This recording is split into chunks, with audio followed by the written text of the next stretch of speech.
Hello everybody, and this is the Titanic Gamer Dude here, and welcome back. This time I'm going to be doing a Let's Play of Resident Evil Revelations from a new game on Infernal difficulty. And it says here, test the limits of your sanity. Infernal difficulty is quite a step up from normal. And trust me, it's very difficult, especially some of the first chapters. You will really be tested. You really will be tested. This takes place chronologically between Resident Evil 4 and Resident Evil 5, but this game's engine is heavily based on Resident Evil 5's engine, but it's been refined a lot. So on this difficulty, common enemies take a lot more damage. They do a lot more damage. You can typically be killed in about 2 to 3 hits, which isn't a lot at all. And you know, there's harder enemy patterns. They're placed in more difficult positions, so it's harder to avoid enemies. And you'll see in a little bit, I might actually die quite a bit, because the enemy patterns coming up in a little while are excessively difficult. And this is probably one of the hardest parts of the game, is the beginning. So something when the ducks, but we don't know what it is. So yeah, you want to grab some ammo here, then come into this little hallway. You'll hear something come into the vent. And you'll meet enemies very early on, and you won't meet them here on normal mode. So the game is saving, because checkpoints on this game are pretty good. Now, in case, you know, you come back here, there's going to be bullets. Well, hell, you will come back, because this game does have quite a bit of backtracking. It's not too bad, but it's for a reason. And here you are. Here's some enemies, and they're oozes. These are the normal variants, so they're faster, too. Now, there's a tricorn up here, and there's going to be a ooze appearing around this corner. Yeah, these enemies are very, very annoying. And there's a Hugs variant right here. No, I got caught. Oh, crap. Yeah, I called that one the Hugs variation. That's actually the pincer variation of the oozes. Has more health. It moves faster than all the other variations. And it has this attack where it slams its bone from its arms around you like it hugs you. That's why I call it Hugs. It does a boatload of damage. If you get caught in it, you take excessive amounts of damage. Typically, one more hit will finish you off. So you want to turn around, and to compensate for the amount of powerful enemies on this difficulty and harder enemy spawn points, you get custom parts earlier and you get better parts. There we go. That's what you want to do. Let's see if I can avoid this guy right here. Yes, I avoided him. Nice! Ah! That really hurt. Taking damage from that part is almost unavoidable. I've done it before, but the dodging in this game is kind of wonky. You have to press up or back A, and it's difficult. I don't typically dodge a lot. I just like to avoid enemies altogether. So, in this room, this will be your first... This will be the first place on normal and casual you'll actually meet the oozes. You'll actually meet your first ooze. And this is how insane the enemies on this difficulty are. So I turn around here. See how many bullets this guy's taking? He's gonna take so many bullets. Yeah, if you shoot him in the arms, you can stun them easier that way. Whoa, we're getting a little too close. Or I'm just taking a bit too many risks. If these guys move faster on this difficulty. Alright, I'm doing a good job. Yeah, you want to just circle around this table as much as you possibly can, too. Don't be afraid to do that, because you don't want this thing getting close to you. And anytime you run out of bullets,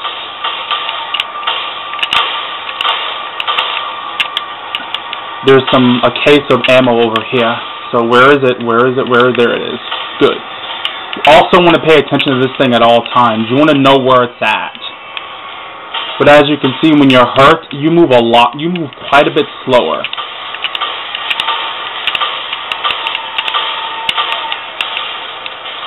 Oh, I had to reload. If you can shoot the arms on this thing, you can stun it easier. Oh my goodness. But as you can see, these enemies take a lot more ammo on this difficulty. If you can stun it, you can melee it too. Is it stunned? It's stunned. You hold the A button, you go up to it, and hit it. Is it dead? Please tell me it's dead. It's not dead, is it? No, it's not. See, this is what I'm talking about. They eat so many bullets on this difficulty. And this is with a handgun that's not even all the way upgraded.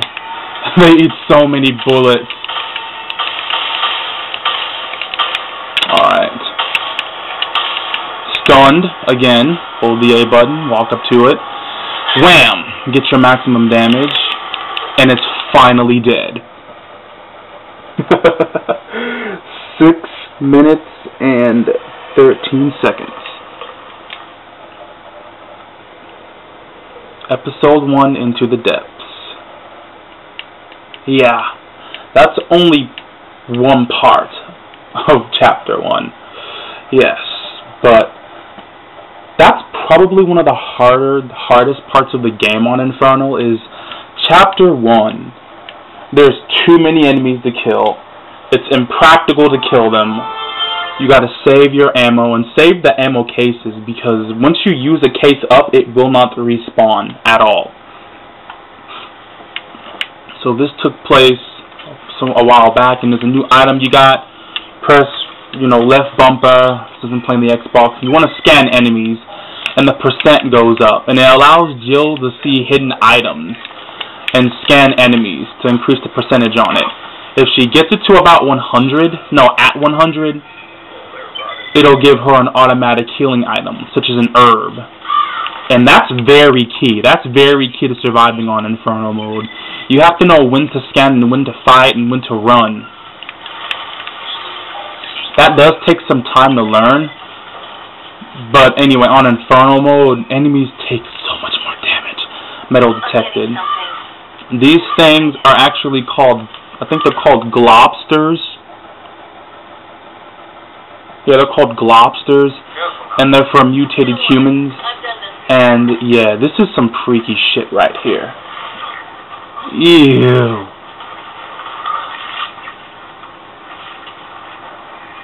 That's really freaky.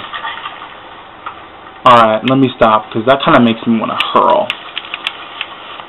Bullets. Yep, handgun bullets. So I'm just going around here scanning stuff, getting as much as I can get. Did I scan that? Yeah, I scanned it. Alright, I got it. That's alive.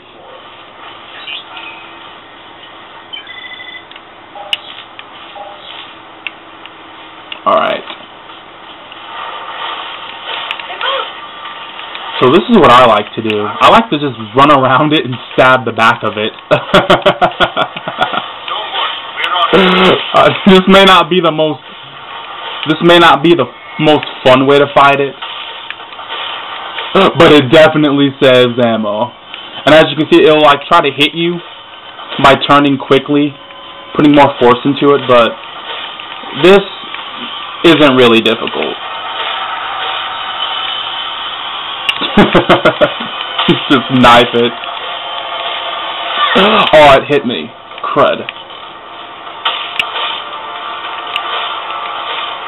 Yeah, this is one bizarre creature.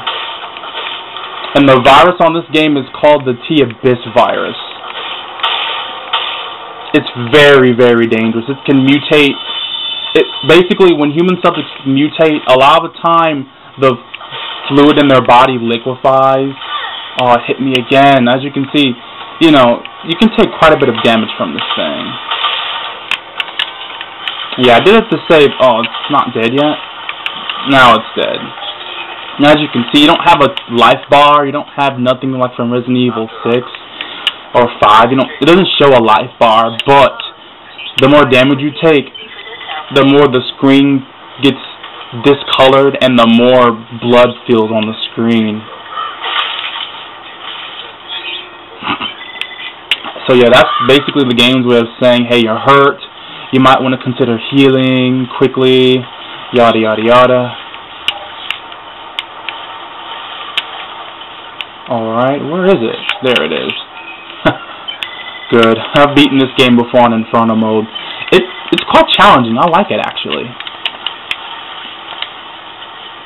Alright, how many handgun bullets do I have? 30. That's not bad. Target not found, my ass. Handprint. I might not be able to get all the handprints. I'm not going to be able to show you viewers where everything is at. This is just a guide demonstrating how to get through Infernal mode with the least amount of difficulties. I might do some styling every now and then. Alright, that should be the healing item. Not bad at all, not bad. Yep, I got 2 healing items now. That's actually very key. Now, there's going to be an ooze going to bust out of that cabin right there. You want to make sure you go a healthy length away from it. Now, I have 30 bullets. Its weak point is the mouth. Every enemy in this game has a weak point that does more damage if you shoot it in that specific point on its body. This is the mouth. And as you can see, I killed it rather quickly. Little effort. Just scan it for whatever reasons. Now you don't want to use your herbs now. You want to use them on the next part, you know, because this is like a flashback. But you want to save them. You really, really do. Nice work. Use an herb after taking damage to avoid death. But if an enemy grabs you and your health is low enough, an herb will not save you. And that's what I initially thought, that the herb would save you. The way it sounded and make it seem like it would just save me, but no, it doesn't. It does not save you. You are fucked if you get caught. Fucked. So this is going to be data 9.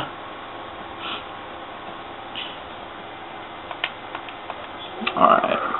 Next. Use your ammo wisely. Oh, definitely on Infernal. Especially on the early chapters. You really want to know when you're going to shoot something, where you're going to shoot it. And you really want to contemplate employing hit-and-run strategies of a lot of the enemies. Only kill the enemies you need to. And trust me, there's quite a bit in Chapter 1 that can give you trouble.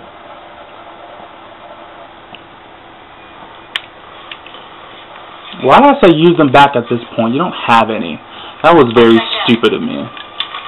So there's pretty much nothing here. Yeah, go to this door right here.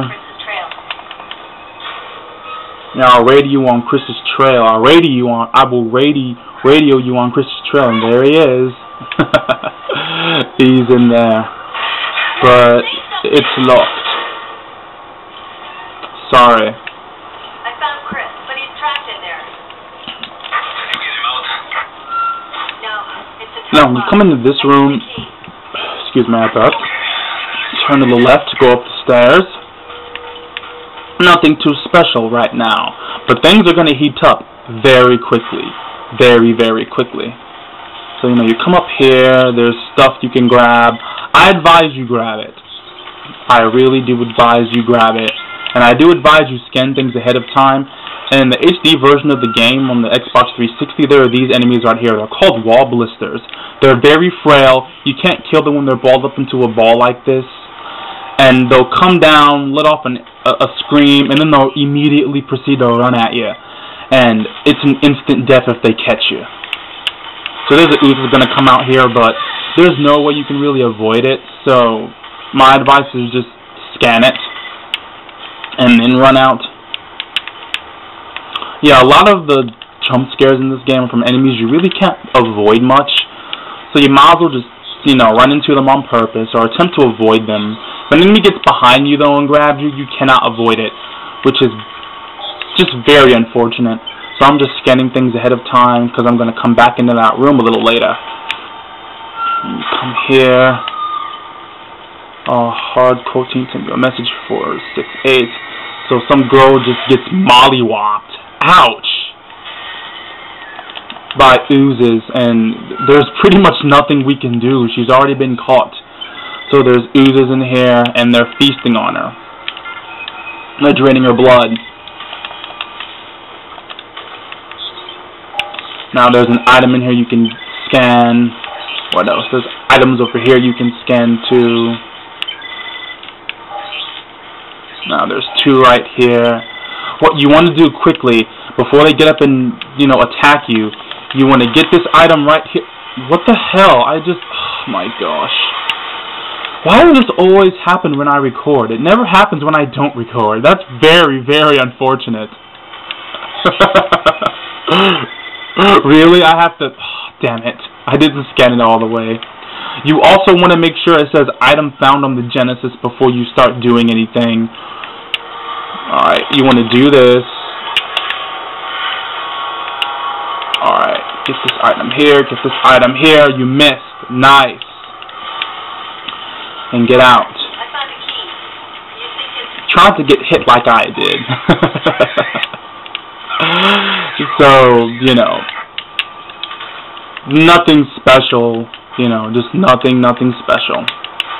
So then you come in here, use the crew quarters area key. Something else in here? Yes, there is. Rifle ammo. Very powerful, very good weapon.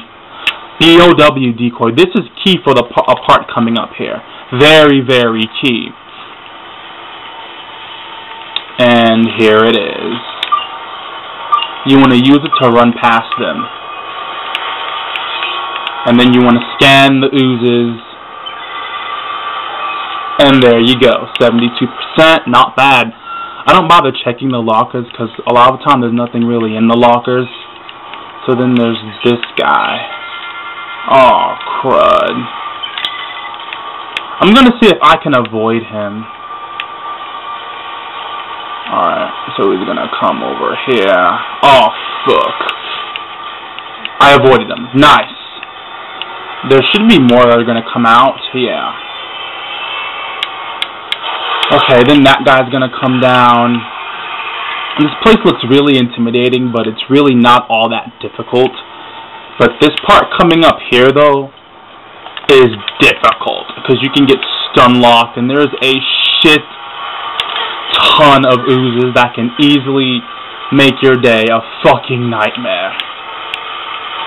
I got through that relatively simply though, but trust me, that part can be quite the pain. If you're having any difficulties, I actually recommend using the BOW decoy there because there's just so many oozes and they take up so much space, and you can often find yourself getting stuck on that part, dying numerous times over and over and over. But ladies and gentlemen, that is episode 1, Into the Depths. Thank you for watching this video. If I helped anybody, comment, favorite, subscribe, like, and I will see you all in the next part. You all take care now.